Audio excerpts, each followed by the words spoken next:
बात ये हो रही है कि जिस तरह से आपकी हुकूमत शुगर इंडस्ट्री पे रिपोर्ट निकाल के कार्रवाई करने की बात कर रही है, उसमें तो ऐसा लगता है कि शुगर इंडस्ट्री की जो एथिकल माल प्रैक्टिसेस हैं, जो पाकिस्तान में सारे बिजनेसेस करते हैं, चाहे स्टील री रोलिंग हो, चाहे वीट वाले हों, चाहे फ्लोर वाले हों, या बैंकिंग वाले हों, या फाइनेंस वाले हों, जो भी हो, उनकी माल प्रैक्टिसेस होंगी। तो आप उन माल प्रैक्टिसेस के ऊपर रिपोर्ट निकाल के कार्रवाई करने लगे हैं, जिससे कि इंडस्ट्री ही का एक तरह से इस्तेहसाल हो जाएगा।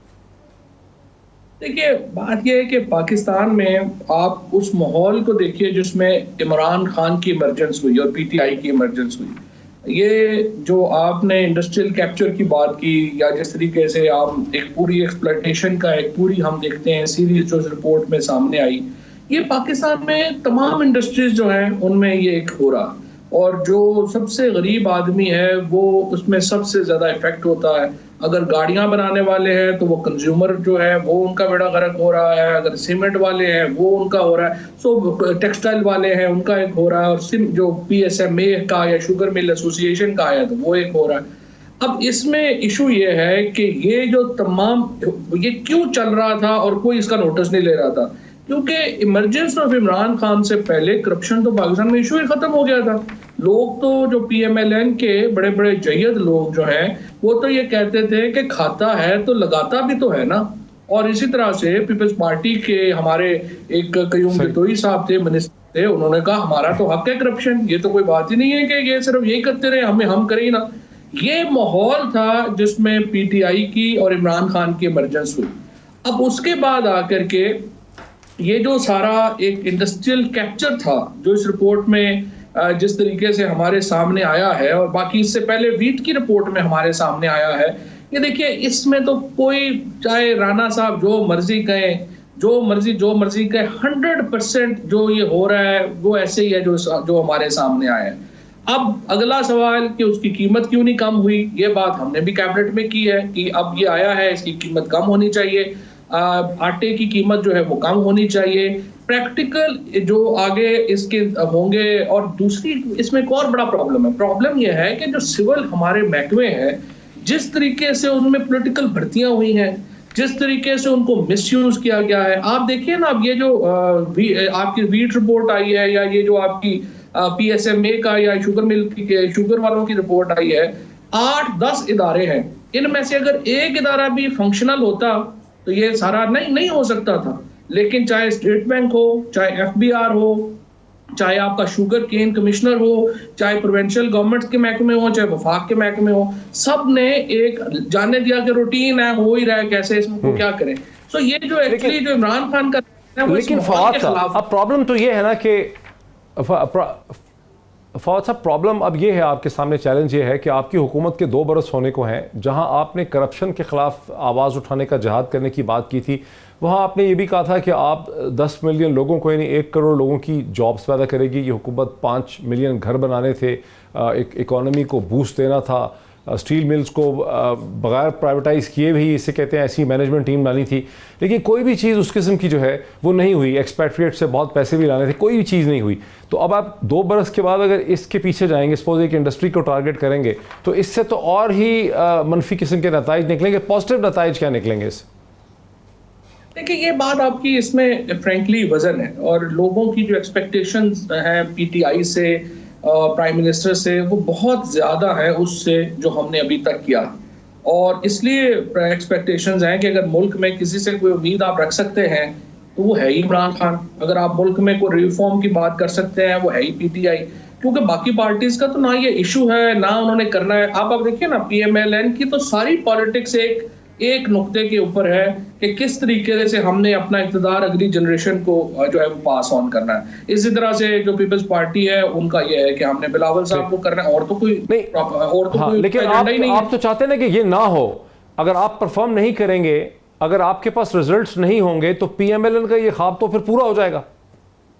ये मैं आपसे 100% एक्चुअली एग्री करता हूँ। अब लोगों की हमसे बड़ी तवक्कुआत हैं, और स्पेशली हमारी जो इकोनॉमिक टीम है उनको बहुत इस पे मेहनत करनी पड़ेगी, और अभी तक जो नताइज है उनको बहुत बेहतर करना पड़ेगा। अदरवाइज यकीनी तौर के ऊपर मैं आपसे एग्री करता हूँ, इसमें जो परफॉर्मेंस गैप है क्योंकि उम्मीदें बहुत ज्यादा है ना। ये अगर रूटीन की गवर्नमेंट है तो फ्रेंकली अब भी ये पीपल्स पार्टी और पीएमएलएन की गवर्नमेंट से तो बहुत बेहतर है, लेकिन लोगों की उम्मीदें इतनी हैं, आपको वो कहते हैं कि हमने आपको को रूटीन की गवर्नमेंट के लिए तो गवर्नमेंट नहीं दी ना, आप इसको ट्रांसफॉर्म करके दिखाएं, वो अभी उतनी कामयाबी नहीं हुई। मैं आपसे इत्तेफाक करता हूं।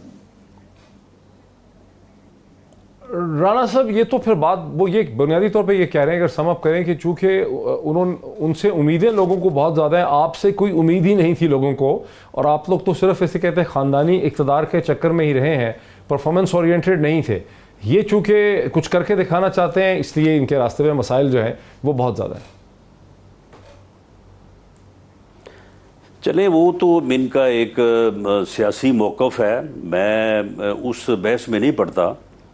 मैं तो ये बात कर रहा हूँ बड़ी सीधी सीधी सी कि ये जो पूरी जो ये फोरेंसिक ऑडिट हुआ है, इसमें जो है ये ना करप्शन है ना चोरी है, ये इर्रेगुलरिटीज़ हैं। और ये इर्रेगुलरिटीज़ जो हैं, क्योंकि हमारी अनरेगुलेटेड इकॉनमी है, और ये आप किसी सेक्टर को उठा लें, ये आप सीमेंट को उठा लें, IPPs को उठा लें, ये आप जो है वो एक्सपोर्ट को उठा लें, तो सबको आप माफिया कह सकते हैं कि ये एक्सपोर्ट माफिया है, ये मेडिसिन माफिया है, ये जो है ये सीमेंट माफिया है। तो ये इर्रेगुलरिटीज़ जो हैं, इनको रेगुलेट किया जाना चाहिए, और इनको रेगुलेट करने का जो तरीक़ाकार है वो क्रिमिनल रजिस्ट्रेशन ऑफ केसेस, या आप FIA को बीच में डाल दें, या आप NAB को बीच में डाल दें, यानी क्रिमिनल इन्वेस्टिगेशन या क्रिमिनल एक्शन से ये इर्रेगुलरिटीज दूर नहीं होती। Very interesting. फवाद साहब का कोई कमेंट भी ले लें ब्रेक से पहले। फवाद साहब, इस पे क्या रिस्पॉन्स है आप? नहीं, सुन ले, मेरी बात पूरी सुन ले, उसके बाद इनका कमेंट। क्या रिस्पॉन्स? आपको यहाँ पे रोकना चाहता हूँ मैं, आपसे कहना चाहता हूँ फवाद साहब का कमेंट जो मैं बाद में ले लेता हूँ। नहीं, मैं आपसे एक मिनट पूछना ये चाहता हूँ, मैं चाह रहा हूँ आप कह रहे हैं कि सट्टा जो है वो तो एक आम सी कोई नहीं है, उसको रेगुलेट, आप मुझे बताएं सट्टे को क्या आपने रेगुलेट नहीं करना, क्या वो ऑफेंस नहीं बनता? नहीं, सुन लें, अगर सट्टे की वजह, चले फर्ज कर लें कि चौधरी साहब ये सट्टे की वजह से सारा कुछ हुआ है, तो मामला ये है कि सट्टे को रेगुलेट करने का ये तरीक़ाकार नहीं है। सट्टे वालों को आप जब मौका देंगे वो सट्टा करेंगे, लेकिन सट्टे वालों को रेगुलेट करने का ये है कि आप वो माहौल ही ना पैदा होने दें। यानी 2013 में 13 से लेके 2018 तक, इन तकरीबन 5 सालों में मासवा इसके कि कभी कोई किसी जगह पे सप्लाई शॉर्टेज होगी तो थोड़ा बहुत जंप आ गया, यानी कीमत जो है वो 50 से लेके 53-54 यानी इसके बीच रही है, 51, 52, 53, 54।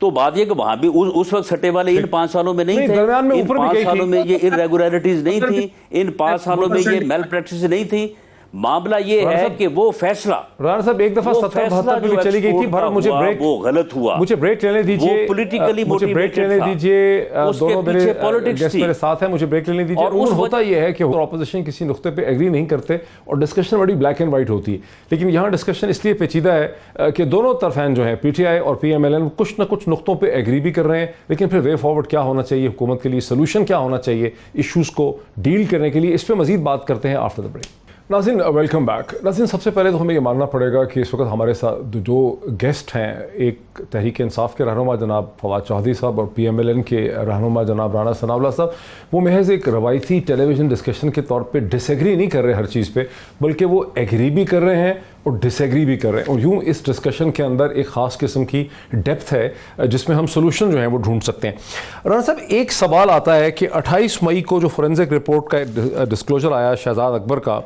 उसमें यह भी है कि साबिक वज़ीर-ए-आज़म शाहिद खाकान अब्बासी साहब ने 20 अरब रुपए से ज़्यादा की शुगर पे सब्सिडी दी, और उसका जो हिसाब किताब किया गया है कि सबसे ज़्यादा फ़ायदा जो है वो सलमान शहबाज को, उनकी फैक्ट्रियों को हुआ, जो कि चीफ मिनिस्टर पंजाब शहबाज शरीफ साहब के साहिबजादे हैं। यहाँ तो फिर एक डायरेक्टली एक political authority, abuse of authority, abuse of power जो है, इसका तासुर होता है। यानी नॉर्मल फैक्ट्री जो बिजनेसमैन है, एक स्टैंडर्ड बिजनेसमैन है, उसको हम अलग कर देते हैं, लेकिन यहाँ तो क्लियरली एक पार्टी है जो पावर कंट्रोल करती है, जो फैसलों पे असरअंदाज हो सकती है, उनका अपना वज़ीर आज़म है, और सिविल सर्वेंट्स हमें ये भी बताते हैं पुराने जो लोग रिटायर हो गए हैं कि खुर्रम दस्तगीर और खाकान अब्बासी दोनों अनकंफर्टेबल हैं, और सलमान शहबाज जो हैं वो मसलसल जो है इसरार कर रहे हैं या जोर दे रहे हैं कि इस किस्म का हमें फार्मूला चाहिए। इस पे फिर क्या करेंगे? नहीं देखें डॉक्टर साहब, मैं आज आपको जो जो मेरी इस बारे में जो मेरा एनालिसिस है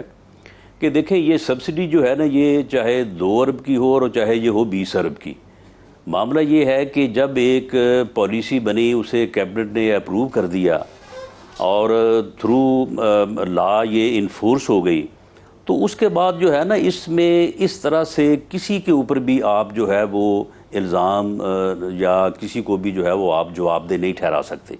हाँ, अगर किसी ने एक्सपोर्ट की ही नहीं, जिस तरह से वो अफगानिस्तान वाली बात है कि नहीं, लेकिन अगर कैबिनेट ही मेरी अपनी है राना साहब, अगर मैं ही राना साहब अगर कैबिनेट में, लेकिन राना साहब अगर मैं राना साहब देखिए ना, इस तरह से सिचुएशन है ना कि कैबिनेट ही मेरे कंट्रोल में है, प्राइम मिनिस्टर ही मैंने लगाया है, मैं ही रन करता हूं, आधी इंडस्ट्री भी मेरी अपनी है और मैं ही फ़ायदा भी ले रहा हूं, तो फिर abuse of authority, abuse of political power क्या चीज़ होगी अगर ये नहीं होगी? नहीं, लेकिन डॉक्टर साहब ये फैक्चुअली गलत बात है। मेरे पास एक्चुअल फिगर तो इस वक्त नहीं है, लेकिन मैं पूरे ये अपना स्ट्रांगली इस बात को रद्द करता हूँ कि जब भी चीनी जो है वो एक्सपोर्ट हुई है तो उसमें जो रेशो वाइज शेयर जो है वो शरीफ फैमिली का ज़्यादा रहा हुआ।